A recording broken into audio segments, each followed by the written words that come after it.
السر في الدعاء.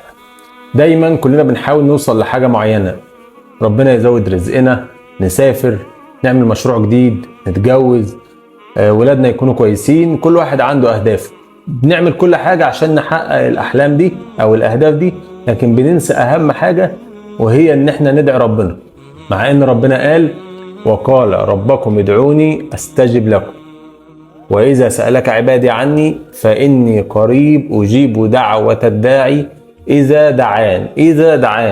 إذا يعني لو دعا، بس أنت ادعي ربنا وربنا يستجيب لك.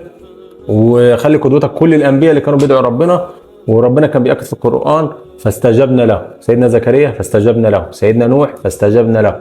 كل الأنبياء كانوا بيدعوا ربنا، مع إن ربنا كان معاهم طول الوقت بالوحي أو بالدعاء. فأنت كمان ادعي ربنا، إن شاء الله ربنا يحقق لك اللي نفسك.